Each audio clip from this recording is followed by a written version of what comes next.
收到短信的李浩哲从没经历过这种事，下面怎么办，他也毫无头绪。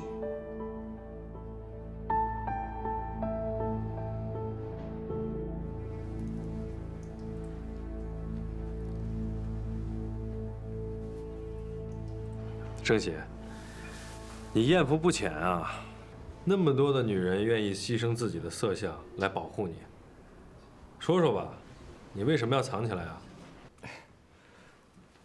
来了那么多警察，我就知道酒店剧组的事儿包不住了，只好躲起来了。酒店剧组的事回头再说，你先说说，头天晚上在你的休息室里面到底发生了什么？原来你是为了抓那2个人才来的，我早就猜到那2个家伙是个祸害，还以为他们走了事儿就完了，没想到还是把你们警察给引来了。虽然我不知道你们找他到底为了什么事，但是他们的事儿跟我一点关系没有啊。你说那天晚上有2个人？啊，是啊，先后来了2个人，一开始来的那个人是来赌博的。是这个人吗？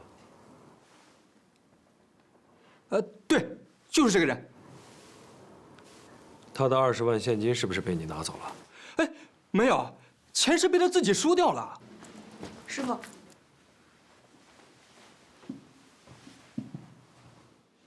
郑喜的箱子找到了，和顾辉煌的箱子很像，但不是同一个箱子，里面只有一些衣物。知道了。继续说吧，到底是怎么回事？那个叫顾辉煌的客人，来的时候提着个大箱子，我一看就猜里边可能装着有钱，就知道他是来玩的，所以我就把我的休息室让出来给他住。谁知道他运气太差了，才几个钟头就把20万全输光了。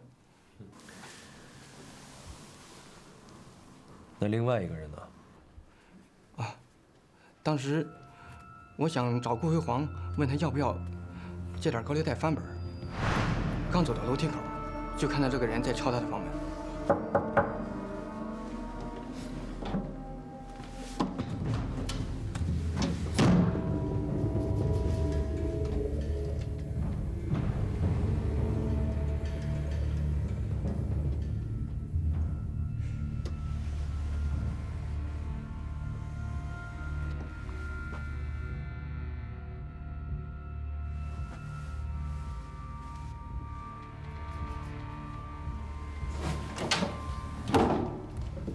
麻烦你处理一下吧。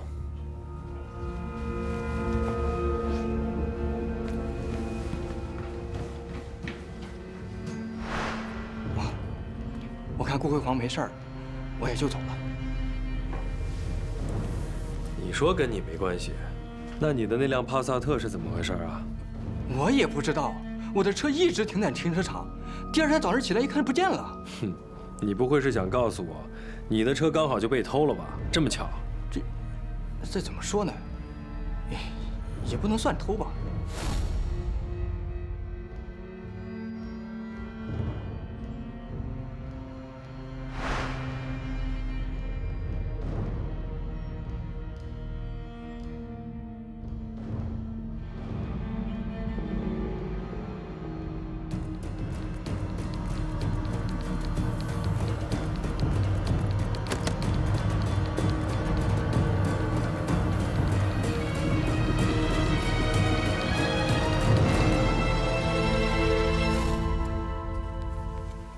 就是这张扑克牌。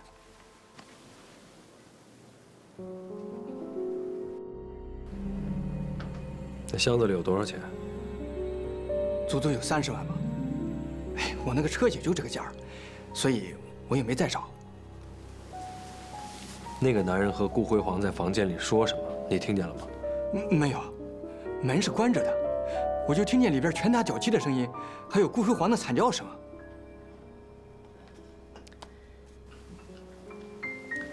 你的房间里有一张和这张牌一模一样的红桃六，被装嵌在一个相框里，是怎么回事？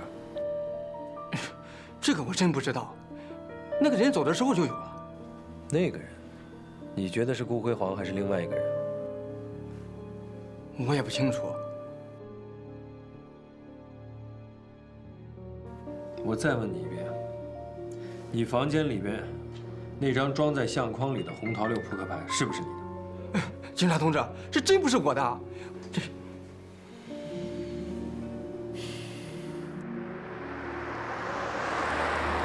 郑喜的话可信吗？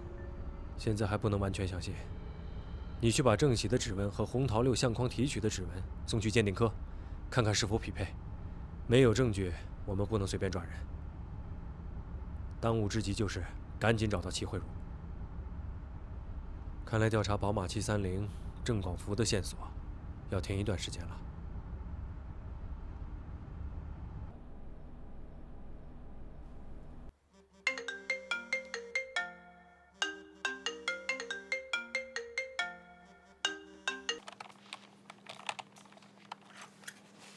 对方不接听电话，我无法定位。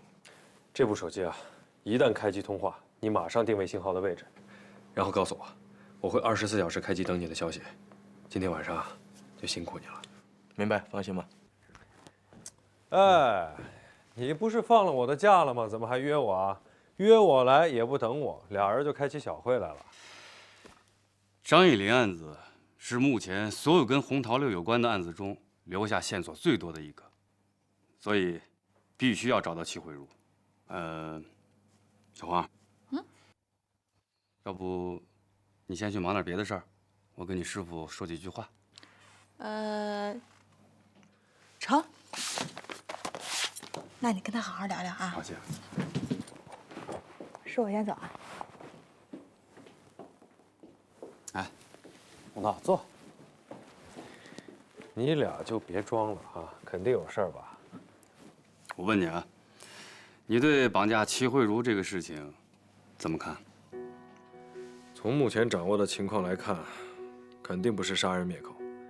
如果是杀人灭口，对方一定不会这样大费周章，表面上先出城，然后换了车，然后再进城。他们绑架齐慧茹肯定不是为了杀了她，而是另有目的。你觉得会是什么目的呢？鉴于齐慧茹在张艺林案中的重要性，我觉得对方的目的很可能和咱们警方的目的是一样的，就是找到齐慧茹的上线。理由呢？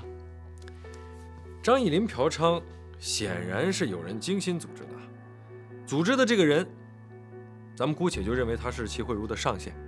这个人肯定不希望自己精心组织的这个事件出现任何意外，而制造张艺林坠楼的红桃六呢，恰恰是破坏了他精心组织的这个事件。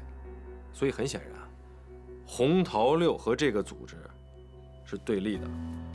他绑架齐慧茹的目的和他制造张艺林坠楼的目的应该是一致的，那就是让这个组织的人主动找到他，或者是他主动的找到这个组织，然后提出某种条件。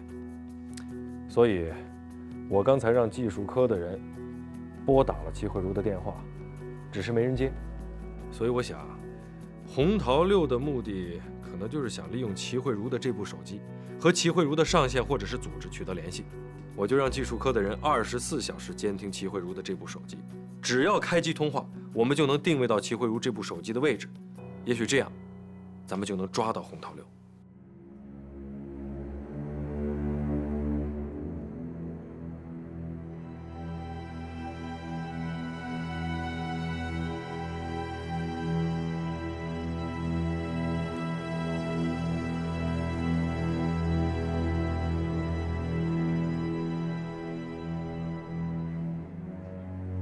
李浩哲不知道怎么办，还是决定找老皮商量一下。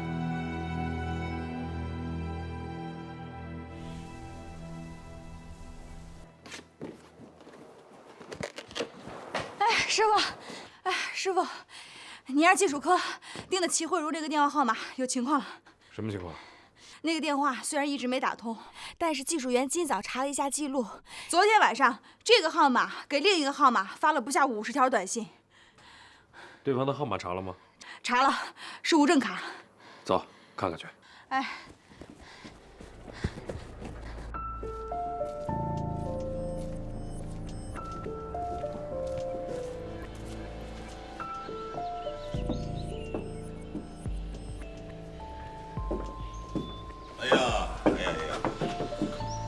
才来啊？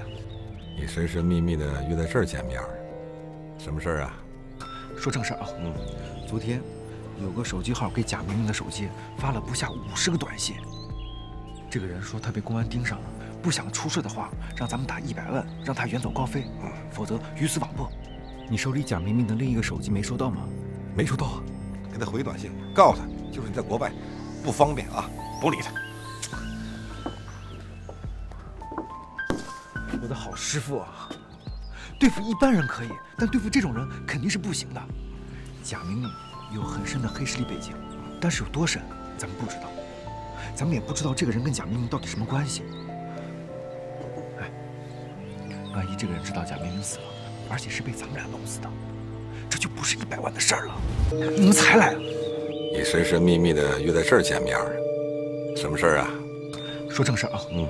昨天有个手机号给贾明明的手机发了不下50个短信。这个人说他被公安盯上，不想出事的话，让咱们打100万，让他远走高飞，否则鱼死网破。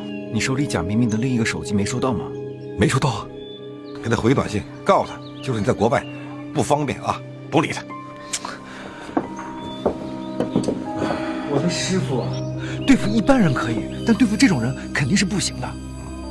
咱们俩都知道啊，贾明明有很深的黑势力背景，但是有多深，咱们不知道。咱们也不知道这个人跟贾明明到底什么关系。哎，万一这个人知道贾明明死了，而且是被咱们俩弄死的，这就不是100万的事儿了。哎呀，那你说怎么办呢？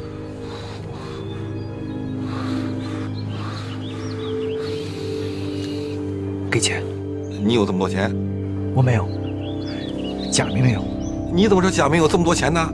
你想啊，对方能问贾明明要100万，说明贾明明有能力付这个100万，对不对？又来了，怎么办啊？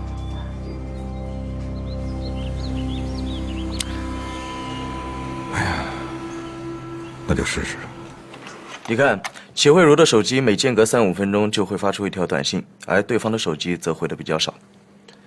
齐慧茹这么频繁的发短信，看来是很着急的样子。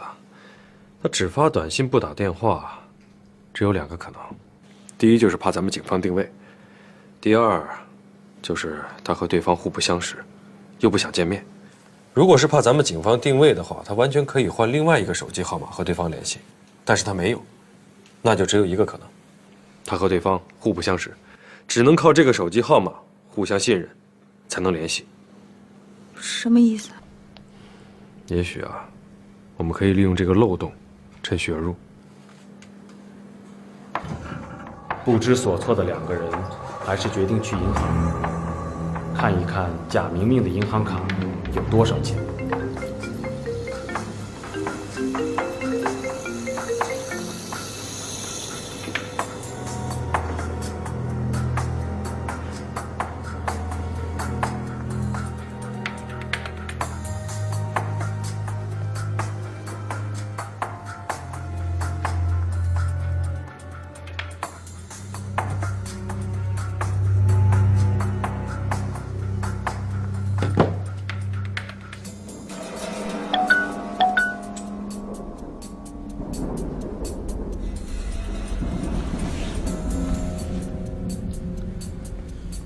看来有门儿。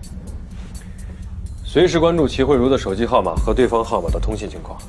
如果短信是同时发过来的，那就可靠；如果有延时，那就说明咱们的把戏已经被对方看穿了。明白。先生您好，您这个业务我需要请示一下我们领导，请您稍等一下。哎呀，小姐能不能快呀？我这着急。好的，请您稍等一下。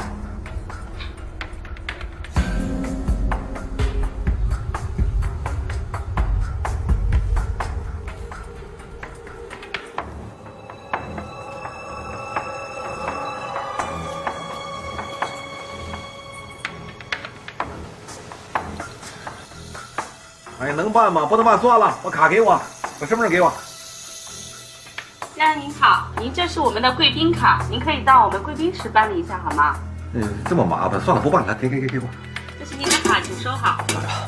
对不起，先生，我们的柜台他是新来的，他之前没有办过贵宾卡的业务，给您造成了不便。这样吧，您跟我去下贵宾厅吧。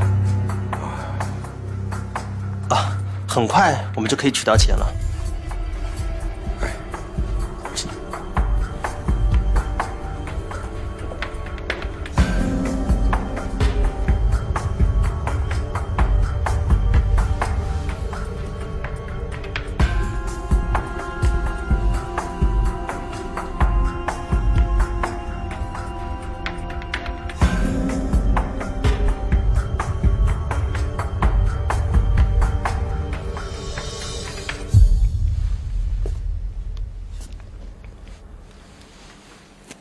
太好了，看样子对方已经相信了我的号码。对方要给绑匪准备东西，会是什么东西呢？既然说要按时，绑匪一定是给了对方一个时效。看样子是时候试探一下绑匪的情况了。把手机给我。齐慧茹号码多少1307639247720。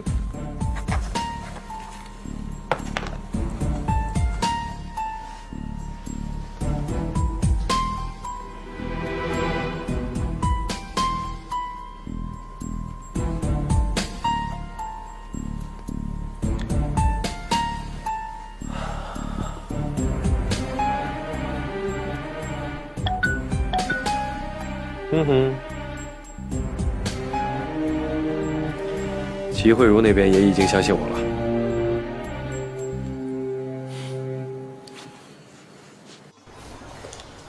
谢谢，您先喝杯水。我需要核对一下您的基本信息，很快。请问你有没有带结婚证明过来？结婚证明啊？那结婚证明让媳妇儿带国外去了，这不是出车祸了吗？这个急用钱，我呀也不知道银行卡的密码。哎，他现在昏迷不醒。那民政局开的证明你有吗？还要开民政局的证明啊？这我哪知道啊？对不对？我不知道。哎呀，我说经理，咱这到底能不能办呢？能办就办，不能办把东西给我，我到别的银行办。您和这位小姐是夫妻关系吧？怎么看上去年龄相差会这么多？好，你说她呀，她哪是我媳妇儿啊，对不对？我儿子媳妇儿，儿媳。哦，儿媳。对。那您的儿子？你不是说了吗？出车祸了。啊，是这样子的，先生，因为您不知道您的银行卡密码，所以我必须要确认您和卡主的关系。如果你证明不了你和卡主的关系，这恐怕我们……我说你们怎么是这个态度呢，经理？我都说了，把身份证压着还不行吗？我再说一遍，儿子儿媳妇出国出车祸了，儿子死了，儿媳妇昏迷不醒，这不等着有钱的吗？先生，您别急，我只是想确认一下你的信息。我们行长说钱可以帮你取出来。可以取啊？啊，可以取。您的卡里面一共有1108块5毛，请问是全部取出来吗？一共就这么点钱？啊，就是因为金额不大，所以我们才敢破例帮您取出来。如果金额大的话，我还真没有这个胆子。您看需不需要把银行卡的密码给修改一下？改吧。那你稍等一下。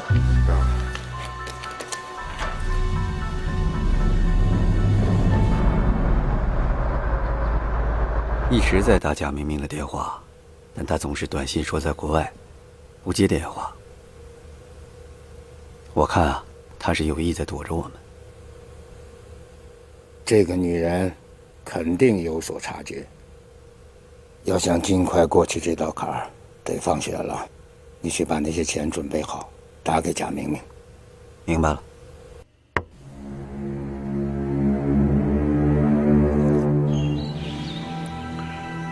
真没想到，贾明明没有100万，咱们怎么办啊？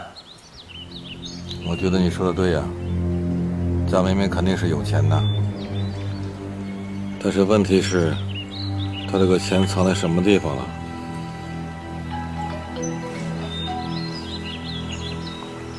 哎呀，这又是谁呀？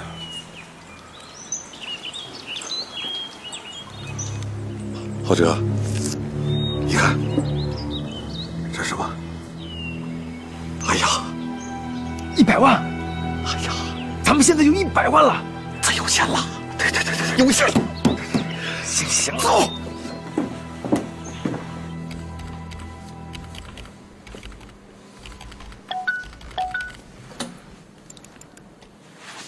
师傅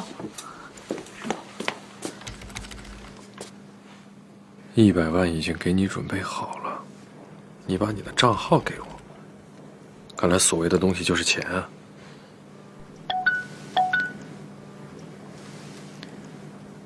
出了人命案，电汇对你我都不好，见面交易。果然是跟张义林案有关的。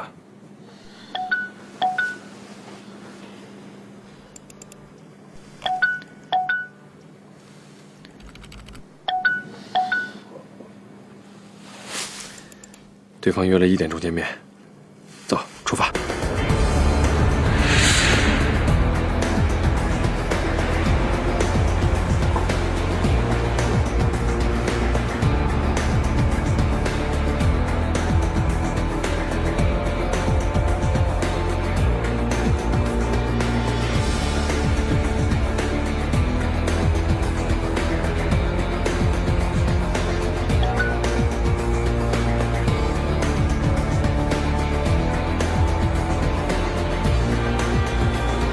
对方让把东西放到那边那个休闲椅那儿。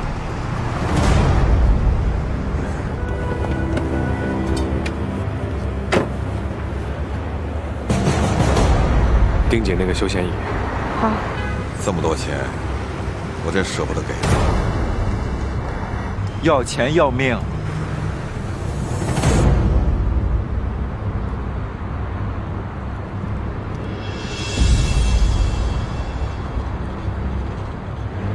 绑架齐慧茹的就是这个人，叫顾辉煌。没错，就是他。走。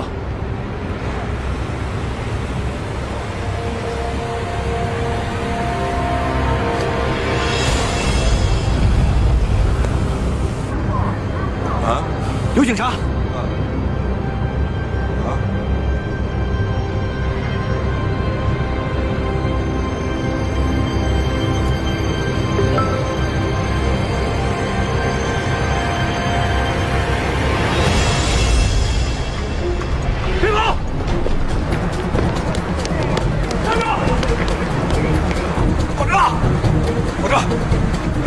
咋回事啊？我看见刘洪涛刘警官了。走，赶紧走。走。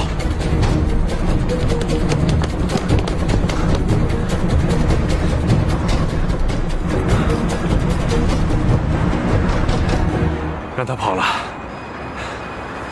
回去吧。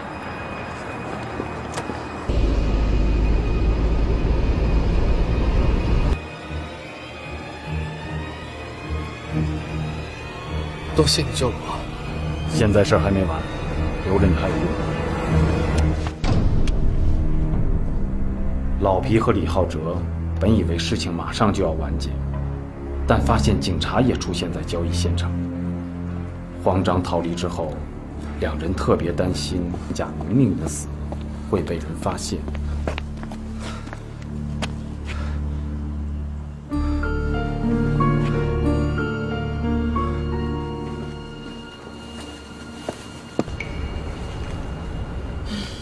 两边电话都关机了，估计你那个电话号码已经不能再被信任了。现在绑匪是谁？齐慧茹的上线又是谁？我们都没弄明白。今天来交易的这个人就是顾辉煌。然后呢？我们怎么办？你去顾辉煌家搜集1枚他的指纹，也送去鉴定科。我也要和红桃6相框的指纹做比对。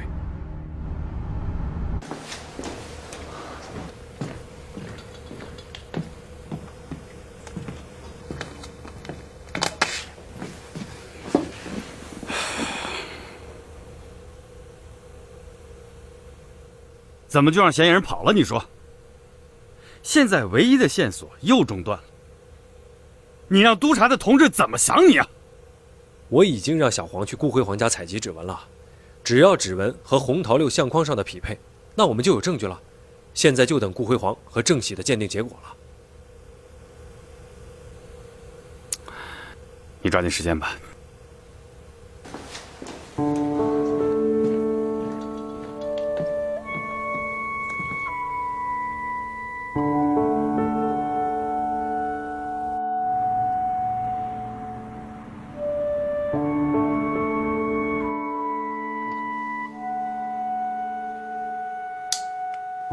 刘洪涛想不通，本来详细的抓捕计划怎么就出现纰漏了呢？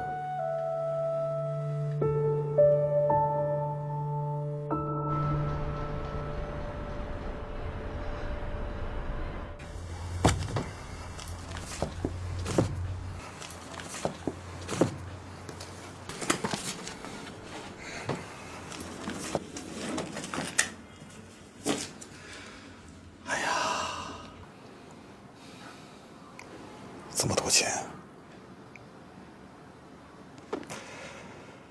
郭老爷，求你保佑我，我这给您磕头了。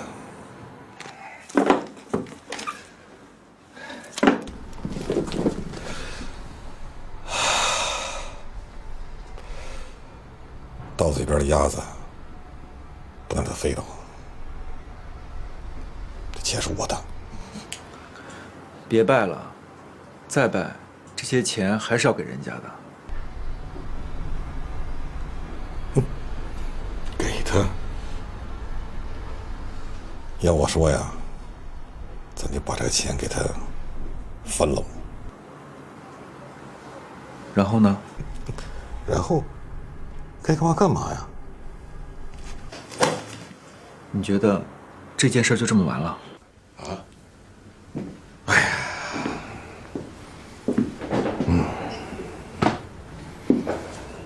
要不咱拿着这笔钱呐，一块儿干点什么？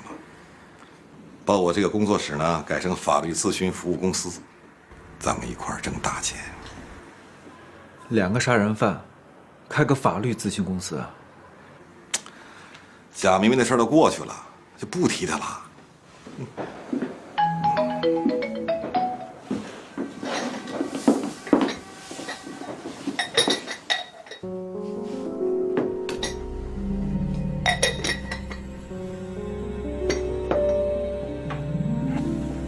贾明明的事儿，不是你想不想，就能不想的。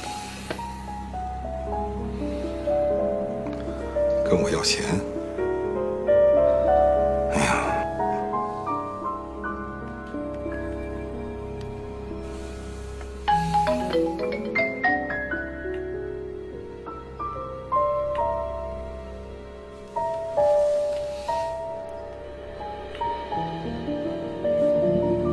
看来刘洪涛出现在交易现场，只是个偶然。对了，浩哲，我想跟你商量点事儿。你别给我提钱啊！今天呢，我就是想跟钱睡一宿。随便。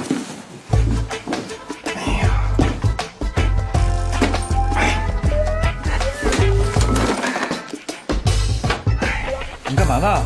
我呀，今儿把钱睡了，这叫什么呢？就把钱压住，睡在金山上，一辈子不说闲话。哎呀，不是我的，太好了，舒服。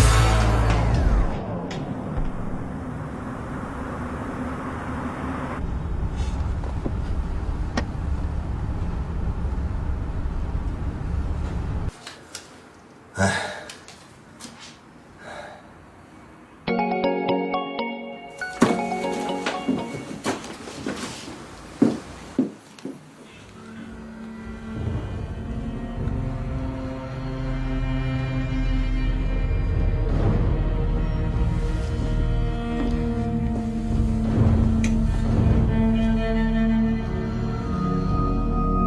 贾明明和张一林死有关吗？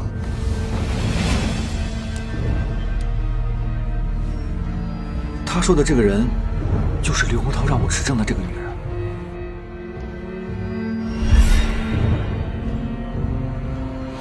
她是电台的著名主播齐慧茹。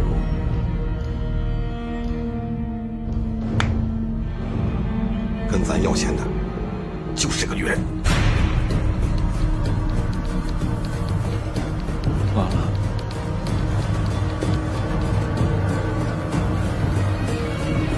落场大了。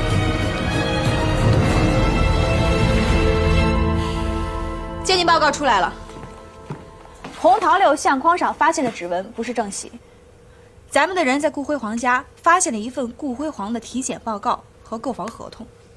根据体检报告上的血型和墙上的血迹进行对比，是吻合的。但是，红桃六相框上的指纹和顾辉煌的指纹对不上，明显是另外一个人，或许就是郑喜交代的那个人。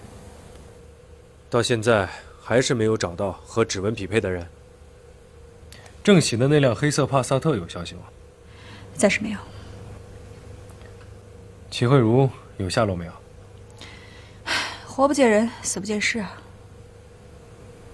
跟我走。干嘛去？齐慧茹既然可以被绑架，那她的孩子也一定很危险，对方也许会对她的孩子下手。咱们赶紧去幼儿园看看。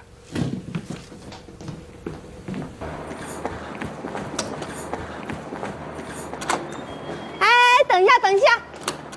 哦，老师您好，我想问一下，你们幼儿园是不是有一个叫齐贝贝的女孩？对呀，是的呀。但齐贝贝刚刚被接走。啊？接走了？什么时候接走的？被谁接走的？哎，就是刚刚上出租车那个孩子，就是贝贝。谢谢啊。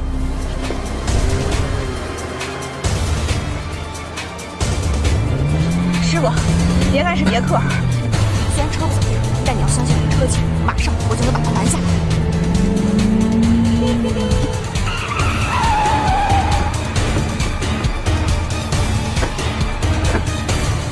下车！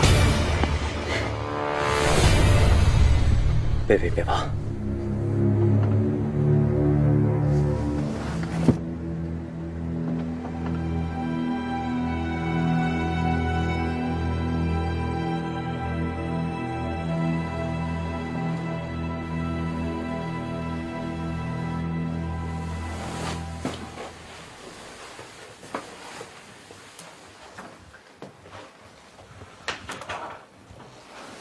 坐。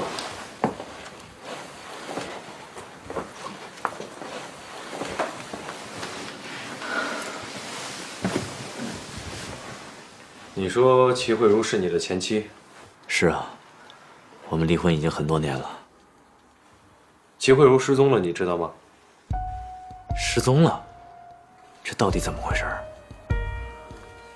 我实话跟你说吧，她和一桩官员嫖娼案有关，而齐慧茹很可能就是卖淫的人。齐慧茹卖淫？简直不可思议！我们在监视齐慧茹的时候，在监控里面发现她被人绑架了，而绑架她的那个人用齐慧茹的手机，在和她认识的一个什么人做着一个什么交易。所以，如果你知道些什么的话，你最好能够告诉我们，这样可以帮助我们找到齐慧茹。我们已经离婚了，她的事儿我知道的很少。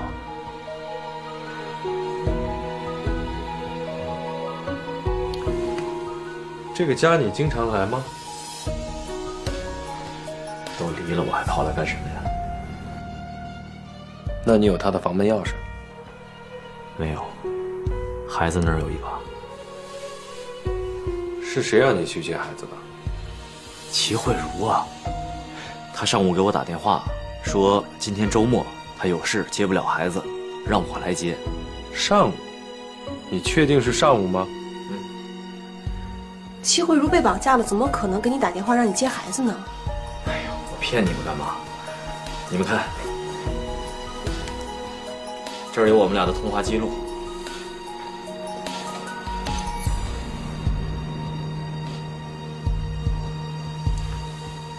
好吧，如果你有关于齐慧茹的任何消息，请第一时间通知我们，我们就不打扰了。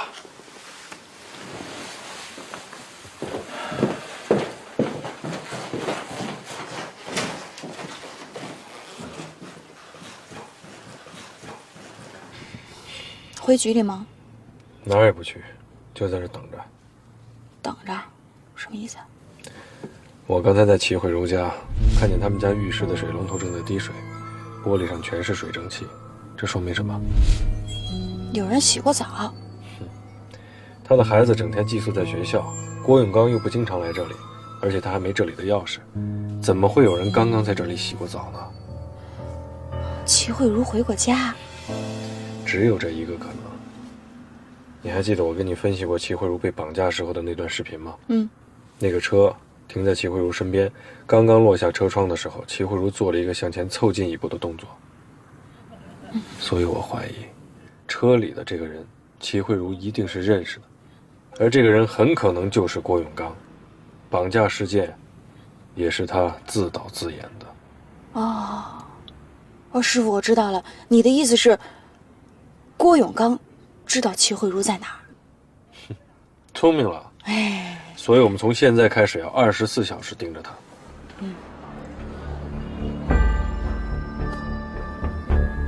不用24小时了，看，他来了。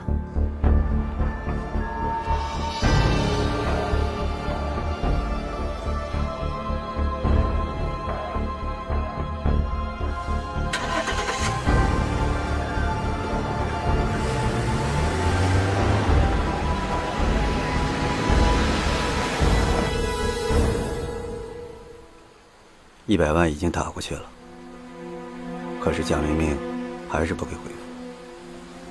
怎么还没动静？你继续联系，一定要办妥。明白。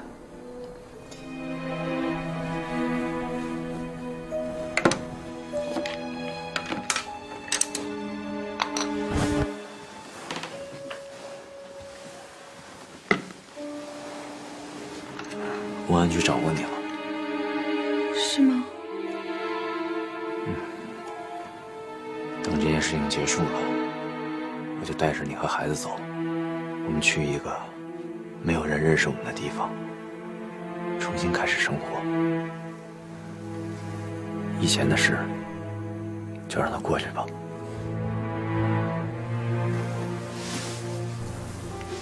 你真的愿意和我重新开始吗？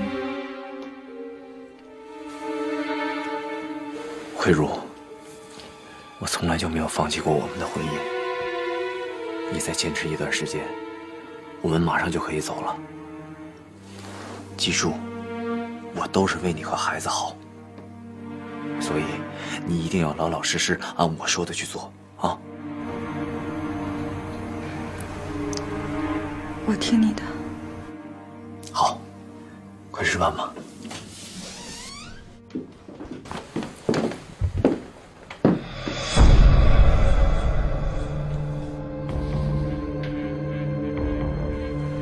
跟踪我，你们俩跟我们走吧。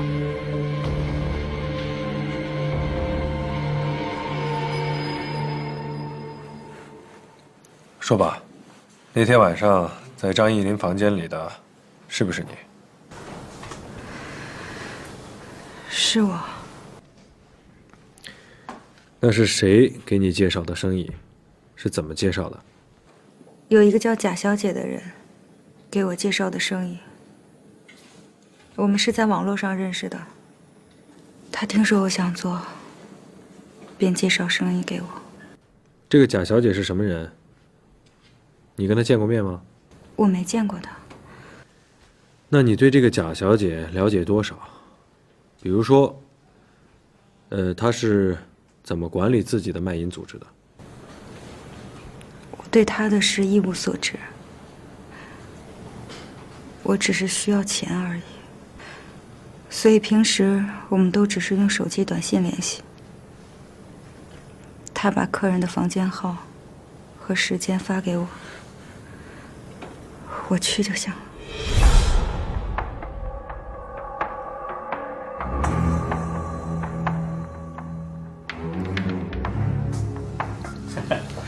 来来来，坐坐坐，就坐下聊聊天嘛，别紧张啊。你看我多放松啊！啊，先把那外套脱了啊。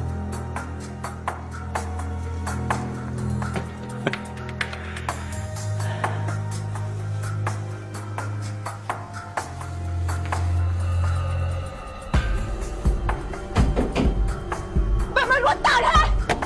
我知道你在里边，你这臭不要脸的！我老婆来了。你要是不开门，我就报警，让警察专门治这狗男女！打开呀！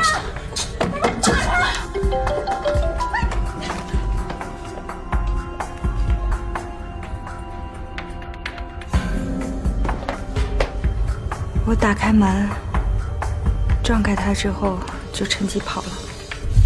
张义林是怎么死的？你知道吗？我也不知道。那你后来为什么要把警察甩掉？我是怕警察把张义林的死算在我头上。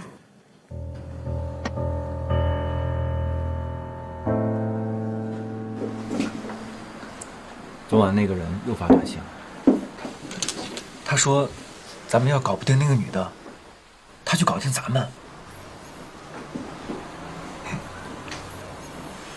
你忘了，这是贾明明的手机，他说的是贾明明，跟咱没啥关系。他说的搞定，是不是要杀人啊？贾明明都被咱们搞定了，他还搞定谁呀？他给贾明明这100万，是不是封口费啊？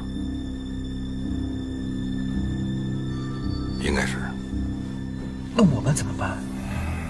你给他发个短信，就说和张义林睡觉的小妞马上搞定，请他放心。哦。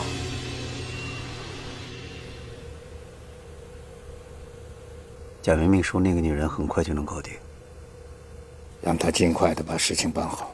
我这100万可不想打水漂，只有堵住那个女人的嘴，我们的生意才可以尽快的进行下去。我明白了。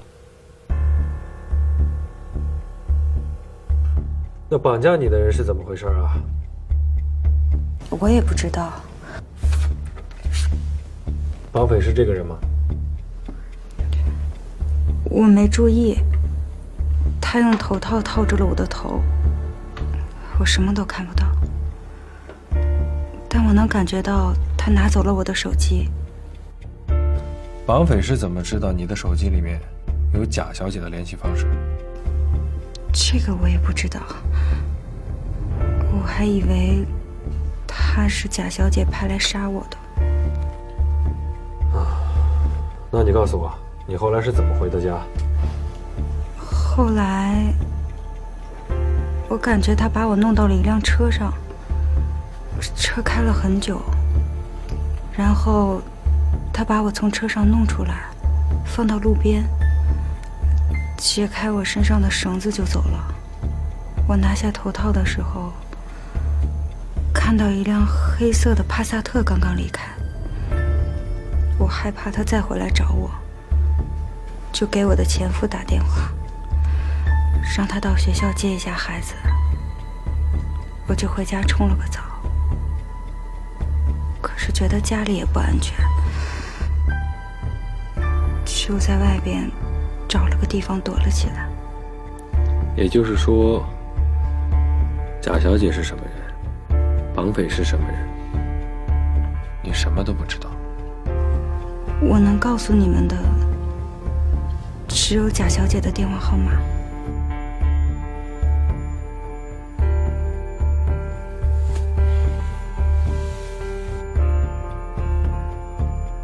你是一个电台主播，为什么要去做这种事儿？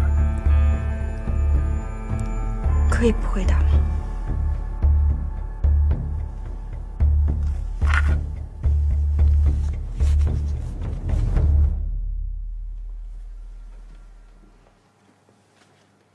监控查到了，齐慧茹确实是在今天傍晚的时候被那辆黑色帕萨特放到路边的。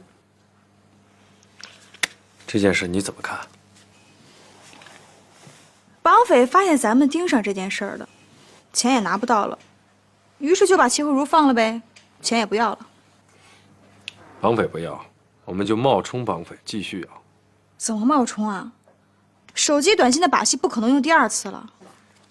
我在想啊，交易为什么会失败，就是因为贾小姐没有按时出现在交易的现场。她为什么没出现呢？因为长椅上的人不是齐慧茹，而是一个她不认识的人，所以贾小姐就临时改变了主意。如果是齐慧茹亲自出马到现场交易，那说不定贾小姐现在已经坐在咱们审讯室里了。你的意思是让齐慧茹配合？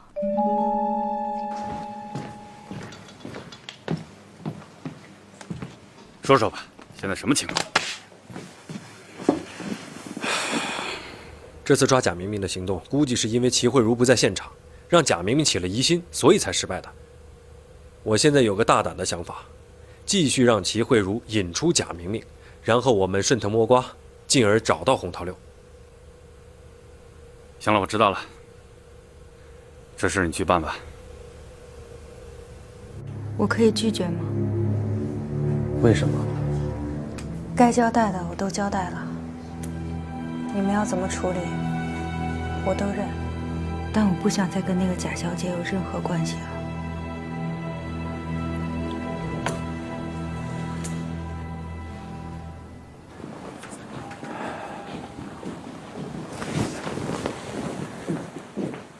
刘警官、黄警官，我前妻她就那点事儿，要罚多少钱你们直接说。齐慧茹的事情现在不是交不交罚款这么简单，要想放她走，就必须搞清楚她的上线贾小姐的情况。我们现在希望她配合我们抓住组织她卖淫的那个贾小姐，可是她不同意。我希望你去做她的工作。做这件事会不会有危险？我们会全力保护她的安全。那如果抓不到贾小姐，慧茹是不是不会被释放了？那倒也不是，但是我可以向你保证，如果你说服她配合我们，不管结果如何，我都会向局里说明她的具体情况，让局里早点放她回家。行。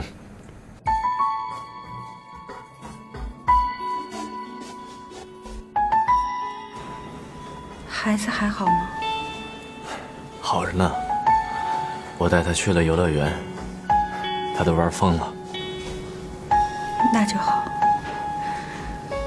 贝贝很久没有跟爸爸一块玩了。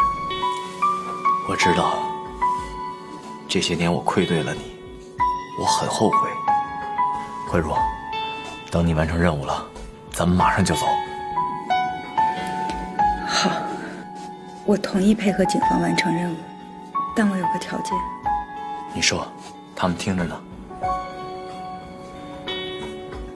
我要你陪我一起去完成这个任务，有你在，我心里踏实。行，我和他们说。刘警官，你们都听见了吧？我同意他的条件。是。但是，一切部署都得听我安排。就这样。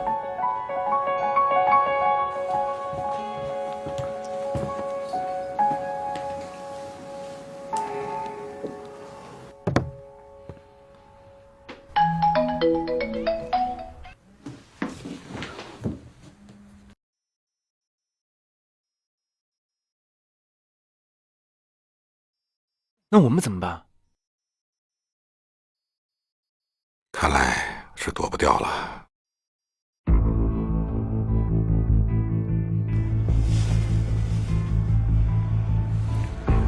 把这个戴在耳朵里，方便随时联系。如果对方给你发短信，把每一条短信都转发给我，这样我第一时间会知道，好指挥你们该怎么做。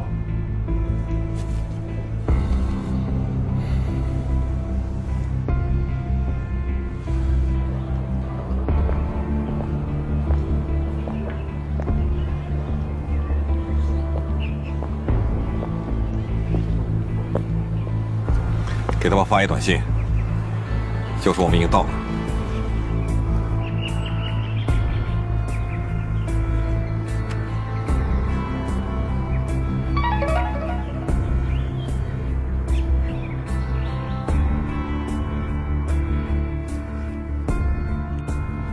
告诉他你的位置。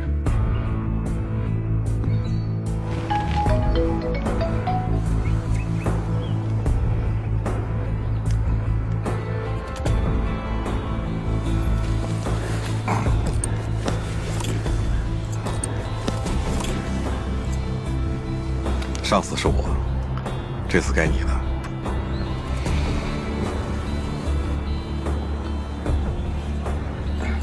走。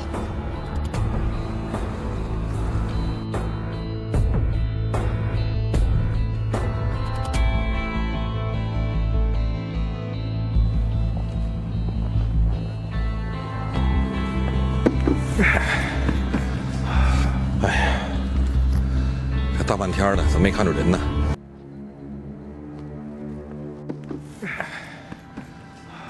哎呀，这大半天的，怎么没看着人呢？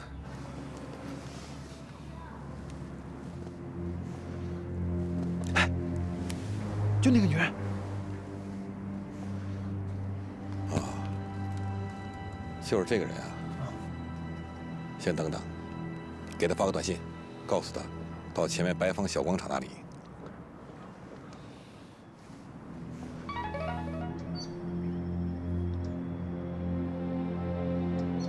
照他说的做。哎，师傅，他们要跑了。对方正在考察齐慧茹呢，咱们先别动。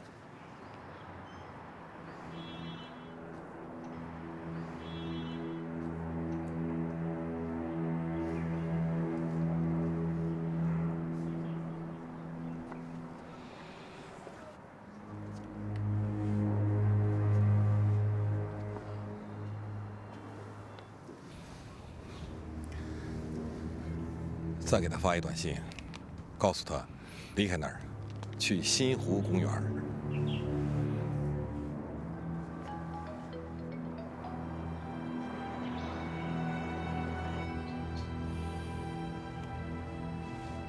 现在上郭永刚的车，去新湖公园。他们要干嘛？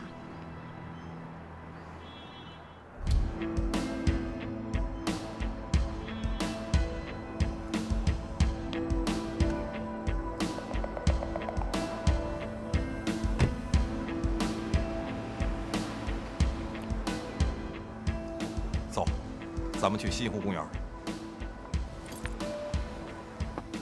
刘洪涛抓洪桃六心切，没有及时和韩队长联系，后来发生了让他意想不到的事情。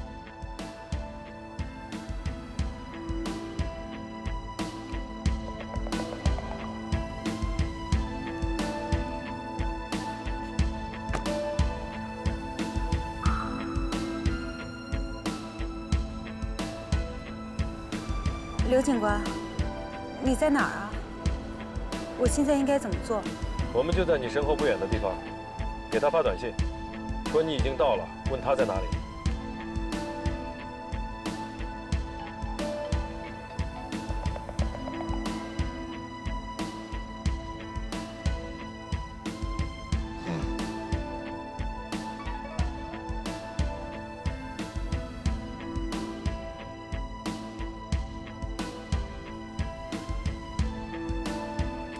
按他说的做，去桥边，我们在后面跟着你。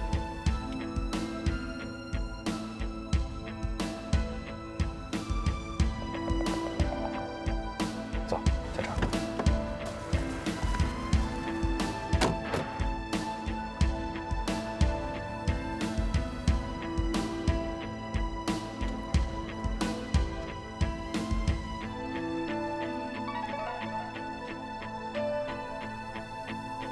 那就按他说的，去公园北门。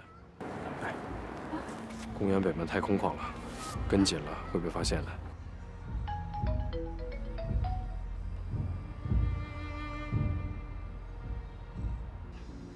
有人发现咱们了，我估计是齐慧茹的帮手。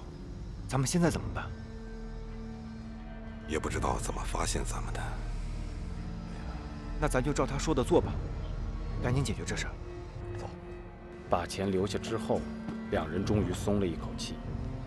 但他们不知道，后面还有一个更大的阴谋在等着他们。而这边，毫不知情的刘洪涛还在按原计划跟着齐慧茹。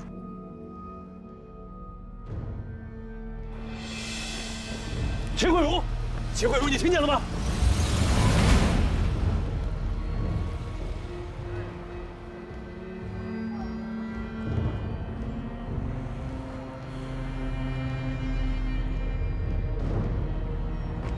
师傅，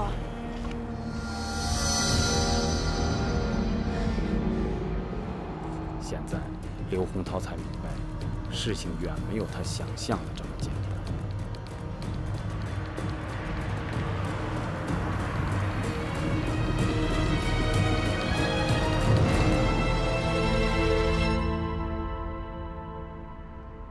黑色帕萨特经过大华路口是10分钟之前了，有可能经过的路口有5处，按照顺序分别是西广路10字、安家堡10字、南楼村10字，还有柯家窑10字。先查这几个路口。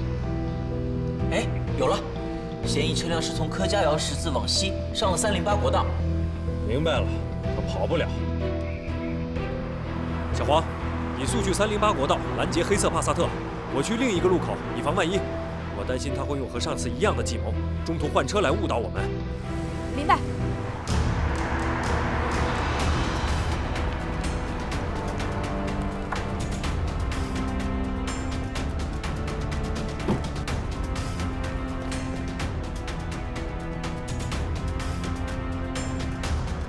师傅，我在国道发现了那辆帕萨特，人已经跑了。果然没错，他跑不远的，快去追！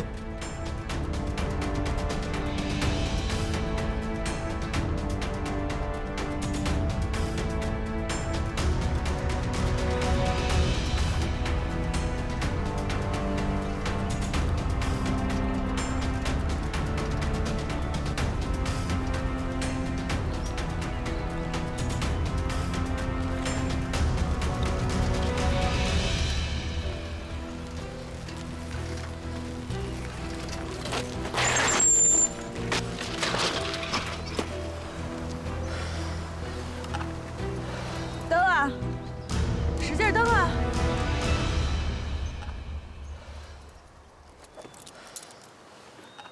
过来。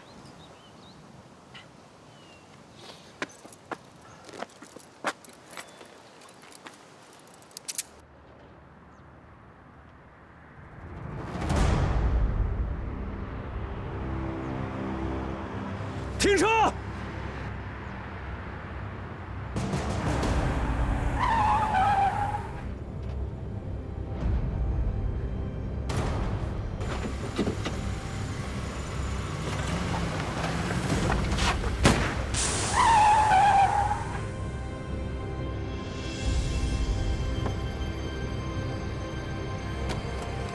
下来。刘洪涛，你可以啊！竟然能猜出来我会从这儿发挥车。同样的把戏，用第2次就不好使了。对于我来说是这样，对于你来说也是同样的，不对吗？把枪扔地上，要不然我就杀了他！郭永刚，你以为你还跑得了吗？我告诉你，我们已经把你的指纹和正喜房间里那个相框上留下的指纹进行了比对，是完全吻合的。你就是洪桃六。对，我就是洪桃六。我真没想到，绑架齐慧茹的竟然会是她的前夫。你就是利用我想抓住贾小姐的机会，让齐慧茹提出要求，让你参加我们抓捕贾小姐的行动。幸好我早就怀疑了，我让信息中心监控了你还有齐慧茹的手机，你们2部手机发出的每一条短信，信息中心看得一清二楚。从新湖公园开始，齐慧茹把贾小姐发给她的短信都转发给了你，而她发给我的信息每一条都是错误的，为的就是吸引我的注意力。而你呢，根据贾小姐的信息和她进行了交易。你开着黑色的帕萨特接走了齐慧茹，让顾辉煌开着这辆比亚迪在国道上等你们，然后你们交换了汽车，让顾辉煌继续吸引我们的注意力，对不对？可惜啊，顾辉煌现在已经被我们抓住了。根本就没想让他跑掉。你太自信了，郭永刚，你自信的过了头。落在你手里，我根本就没想活。郭永刚，不要轻举妄动，你想想你的孩子，齐慧茹，你没想到吧？你这样帮着郭永刚，他最后还是把刀子架在你的脖子上。你的孩子长大之后会恨你一辈子的，你想清楚了，把刀子放下，投降吧！别他妈废话！我告诉你，我谁也不爱，我早就活腻了。活着对我来说只有痛苦。我栽在你手里，我就没想着能活。我已经制造了那么多条人命，魏杰是我杀的，郑国强是我杀的，焦峰也是我杀的，张一林还是我杀的。我横竖就是个死，要不你现在就开枪把我打死，要不我就杀了齐慧茹，让她先去阴曹地府给我探个路。郭有刚，你想清楚了？刘洪涛，知道我为什么用洪涛6的扑克牌来挑衅你吗？因为你就不是个男人，我根本就看不起你。你要是个男人，你现在就开枪把我打死，要不你永远都是我的手下败将。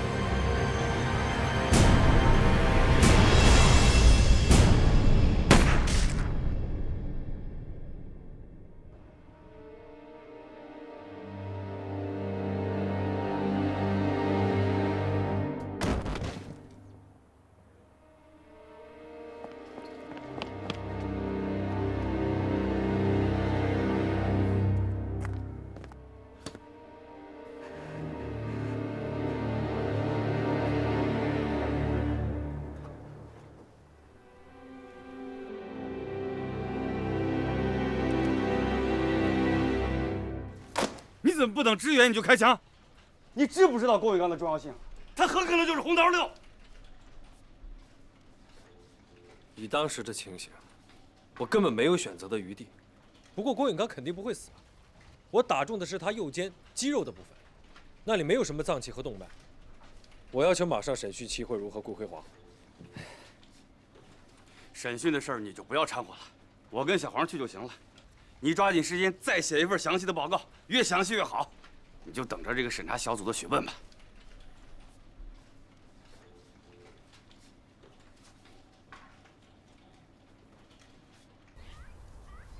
齐慧茹的事儿完了，但是给蒋明明发信息的那个人，那边怎么办？就说一切都办妥了，然后咱们就别太搭理他了。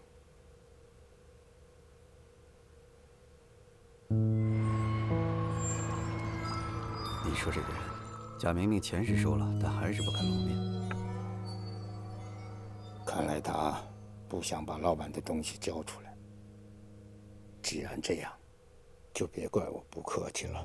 找到他，一定把东西拿到。明白了。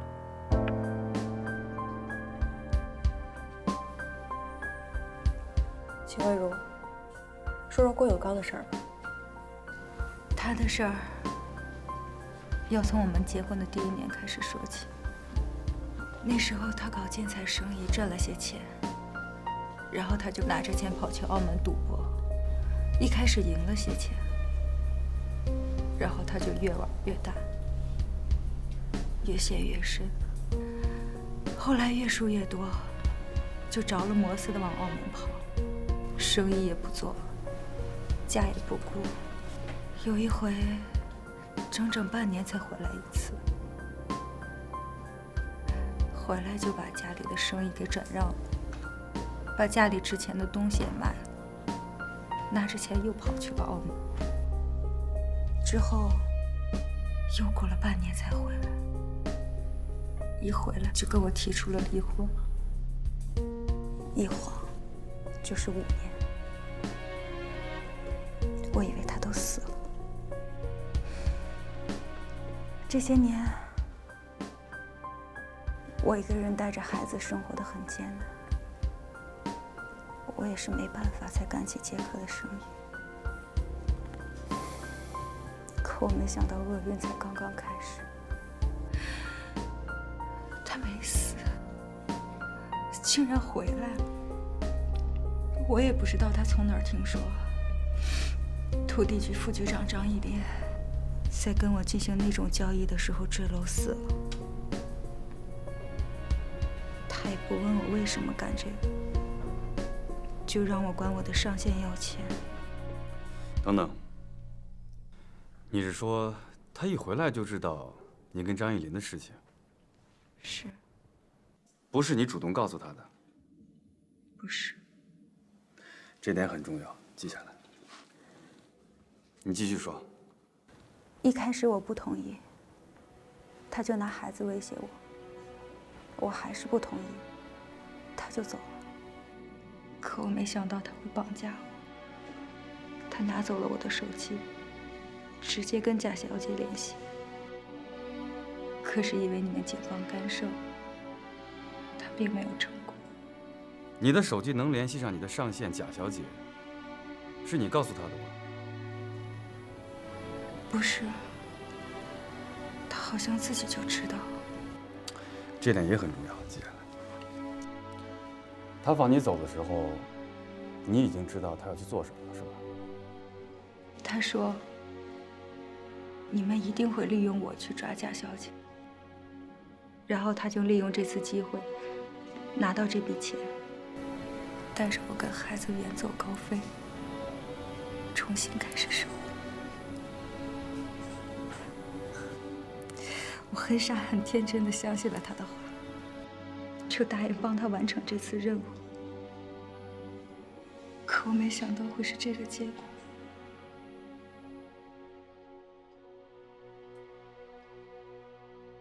说说那天晚上他到你房间的事情。那晚一分钱都。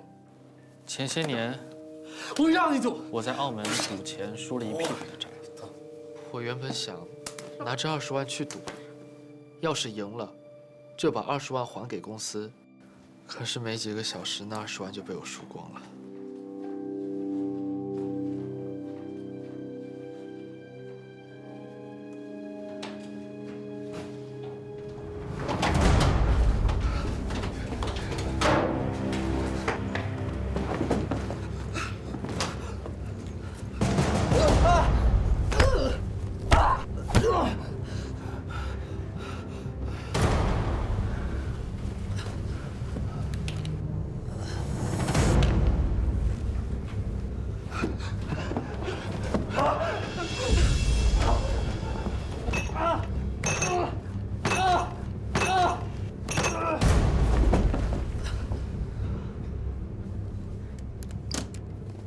那天他在酒店找到我的时候，手里拿着赌场的欠条。他说他是帮赌场来要债的，要是还不上，他就要了我的命。知道我现在为什么来找你了吧？后来我才知道，敲门的是酒店老板郑喜。郭永刚怎么会有你欠赌场的欠条？郭永刚告诉我，他说他之前在澳门和澳门一个赌王大战了3天3夜，最后一把，他把自己的命押上了赌桌，结果他用一张红桃六赢了赌王，于是赌王就把赌场的一些赌债转给了他，让他去要债。他说，他用一张红桃六赢了赌王。对。从那以后，他就把那张红桃六裱在相框里，随身携带，逢赌必供。从此以后，他就有了红桃六的这个称号。这么说，酒店老板郑喜房间里那个镶嵌着红桃六的相框是郭永刚留下的。是。他为什么要把那个相框留在宾馆？我也不知道。你又为什么去绑架了齐慧茹？郭永刚告诉我，他说他知道我没钱还这笔赌债。他说他可以给我一个机会，让我帮他绑架一个人。要是成功了，他就可以帮我免去1半的债务。第2天我就按照他说的，开着伊兰特回城绑架了齐慧茹，然后把车开到了802乡道。他就开着郑喜的那辆黑色帕萨特过来，我把人交给他，然后我就开着雪佛兰来到了他给我藏好摩托车的地方。后来我就弃了车，开着摩托车跑了。这次给郭永刚提供比亚迪的还是你吧？是我，是他让我租一辆比亚迪，把车开到308国道，他就开着那辆黑色帕萨特过来。我跟他换了车，他就又原路返回。之后我就按照他说的，开着那辆黑色帕萨特，沿着308国道往出城的方向开去，以便吸引你们的注意力。后来我就把车开到了他事先给我藏好交通工具的地方，给我辆自行车。